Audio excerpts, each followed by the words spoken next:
Hello friends, स्वागत है आप सभी का आपके अपनी यूट्यूब चैनल ऑनलाइन स्टडी में। आज मैं लाई हूँ आप लोगों के लिए कुछ नए प्रश्न आपके आने वाले सभी प्रतियोगी परीक्षाओं के लिए उपयोगी हैं। चैनल पे नए हैं तो चैनल को सब्सक्राइब जरूर कर ले, साथ ही साथ बेल आइकन को भी ऑन कर ले, जिससे हमारे आने वाले सभी वीडियो का नोटिफिकेशन आपको समय से मिलता रहे। कुछ नए प्रश्नों को देखेंगे एक प्रैक्टिस सेट के माध्यम से। आपके आने वाले रेलवे आरआरबी एनटीपीसी के लिए ये सारे क्वेश्चंस मोस्ट इम्पोर्टेंट है। तो आज हम देखेंगे कुछ नए प्रश्नों को एक प्रैक्टिस सेट के माध्यम से। तो चलिए देखते हैं इस प्रैक्टिस सेट के कुछ प्रश्न को। गोमतेश्वर की मूर्ति कहाँ स्थित है? प्रश्न पहला है हमारा, गोमतेश्वर की मूर्ति कहाँ स्थित है? इसका राइट आंसर है कर्नाटक में। गोमतेश्वर की मूर्ति स्थित है कर्नाटक राज्य में। अगला प्रश्न है, शरीर की सबसे बड़ी हड्डी कौन है? शरीर की सबसे बड़ी हड्डी कौन सी होती है? इसका राइट आंसर है फीमर, जांघ की हड्डी। शरीर की सबसे बड़ी हड्डी होती है फीमर, जो कि जांघ की हड्डी होती है। अगला प्रश्न है हमारा, वेद समाज निम्न से संबंधित है। वेद समाज किससे संबंधित है? इसका राइट आंसर है केशव चंद्र सेन से। वेद समाज संबंधित है केशव चंद्र सेन से, ऑप्शन बी। अगला प्रश्न है, मोहम्मद साहब के जन्म दिवस पर कौन सा पर्व मनाया जाता है? मोहम्मद साहब के जन्म दिवस पर कौन सा पर्व मनाया जाता है? तो इसका राइट आंसर है ऑप्शन बी, ईद ए मिलाद अनवी। मोहम्मद साहब के जन्म पर मनाया जाता है ईद ए मिलाद अनवी, ऑप्शन बी। अगला प्रश्न है हमारा, गीतांजलि पुस्तक का अंग्रेजी अनुवाद किसने किया? गीतांजलि पुस्तक का अंग्रेजी अनुवाद किसने किया था? तो इसका राइट आंसर है ऑप्शन ए, रविंद्रनाथ टैगोर। गीतांजलि पुस्तक का अंग्रेजी में अनुवाद रविंद्रनाथ टैगोर के द्वारा करी गई थी और गीतांजलि पुस्तक के लेखक भी रविंद्रनाथ टैगोर ही हैं। अगला प्रश्न है, सफदरगंज का मकबरा किसने बनवाया? सफदरगंज का मकबरा किसके द्वारा बनवाया गया था? इसका राइट आंसर है शुजा-उद-दौला के द्वारा। सफदरगंज का मकबरा बनवाया गया शुजा-उद-दौला के द्वारा, ऑप्शन ए। अगला प्रश्न है, पीतल, कांसा तथा जर्मन सिल्वर में कौन समान मात्रा में पाया जाता है? पीतल, कांसा तथा जर्मन सिल्वर में कौन समान मात्रा में पाया जाता है इन चार ऑप्शंस में से? तो इसका राइट आंसर होगा हमारा ऑप्शन ए, तांबा। तांबा पीतल, कांसा तथा जर्मन सिल्वर में समान मात्रा में पाया जाता है, ऑप्शन ए होगा हमारा राइट आंसर।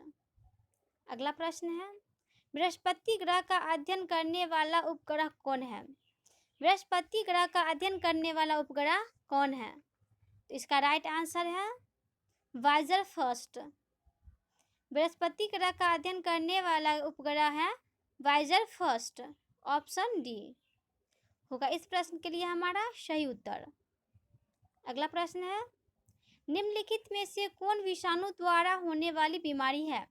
क्वेश्चन नंबर 9 है, निम्नलिखित में से कौन विषाणु के द्वारा होने वाली बीमारी है? तो इसका राइट आंसर है पोलियो। विषाणु के द्वारा होने वाली बीमारी है इन चार ऑप्शंस में से पोलियो, ऑप्शन बी। अगला प्रश्न है, कैंसर अस्थि मज्जा के किस भाग को प्रभावित करता है?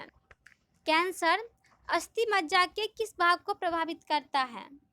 इसका राइट आंसर है ल्यूकेमिया को। कैंसर अस्थि मज्जा के ल्यूकेमिया भाग को प्रभावित करता है, ऑप्शन बी होगा हमारा राइट आंसर। अगला प्रश्न है, हीराकुंड बांध परियोजना किस नदी पर स्थित है? हीराकुंड बांध परियोजना किस नदी पर स्थित है? इसका राइट आंसर है ऑप्शन बी, महानदी पर। हीराकुंड बांध परियोजना महानदी पर स्थित है? ऑप्शन बी होगा हमारा राइट आंसर। अगला प्रश्न है, प्रकाश वर्ष किसकी इकाई है? प्रकाश वर्ष किसकी इकाई है? इसका राइट आंसर है दूरी। प्रकाश वर्ष इकाई है दूरी की। अगला प्रश्न है हमारा, कौन सा जीव मिट्टी की उर्वरकता को बनाए रखता है? कौन सा जीव मिट्टी की उर्वरकता को बनाए रखता है? इसका राइट आंसर होगा हमारा केंचुआ। केंचुआ मिट्टी की उर्वरकता को बनाए रखता है। इसके लिए केंचुआ को किसान का मित्र भी कहा जाता है। इस क्वेश्चन के लिए ऑप्शन बी होगा हमारा राइट आंसर। अगला प्रश्न है, नाभिकीय विखंडन में ट्रिगर क्या है? नाभिकीय विखंडन में ट्रिगर क्या है? तो इसका राइट आंसर है ऑप्शन बी न्यूट्रॉन। नाभिकीय विखंडन में ट्रिगर एक न्यूट्रॉन होता है। अगला प्रश्न है हमारा, चींटी के कितने पैर होते हैं? चींटी के कितने पैर होते हैं? तो इसका राइट आंसर है ऑप्शन ए 6 पैर। चींटी के 6 पैर होते हैं।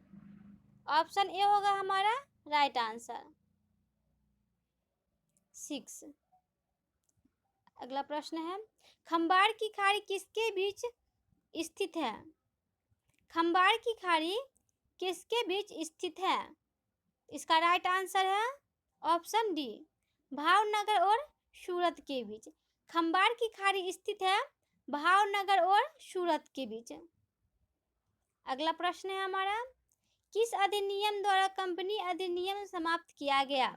क्वेश्चन नंबर 17, किस अधिनियम द्वारा कंपनी अधिनियम समाप्त करी गई थी?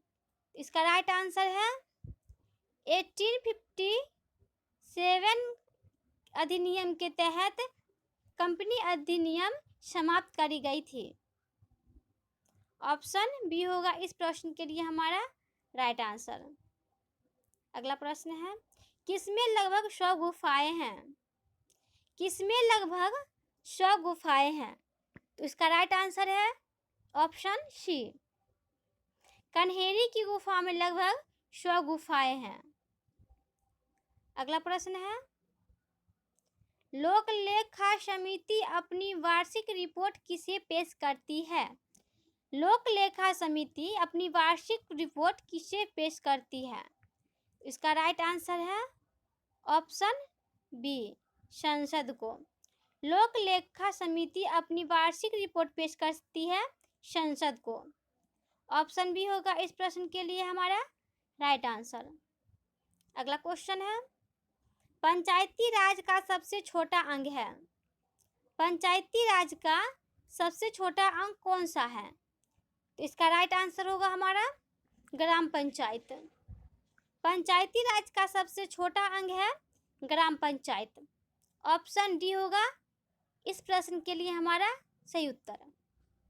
तो ये था हमारा इस प्रैक्टिस सेट का अंतिम क्वेश्चन। तो चैनल पे जो नए हैं चैनल को सब्सक्राइब जरूर कर लें, साथ ही साथ बेल आइकन को भी ऑन कर दें, जिससे हमारे आने वाले सभी वीडियो का नोटिफिकेशन आपको समय पर और सबसे पहले प्राप्त हो। इससे पीछे का प्रैक्टिस सेट आप लोग देखना चाहते हैं तो चैनल के प्लेलिस्ट में जाएं, आपको वहाँ सारी वीडियो मिल जाएगी एक प्लेलिस्ट में। तो आप लोग आसानी से सारे प्रैक्टिस सेट्स को लगा सकते हैं। तो चैनल पे जो नए हैं चैनल को सब्सक्राइब जरूर कर लें। तो चलिए हम मिलते हैं आपसे एक नए प्रैक्टिस सेट के साथ, कुछ नए प्रश्नों के साथ, जो हमारे आने वाले सभी प्रतियोगी परीक्षाओं के लिए उपयोगी प्रश्न होगा।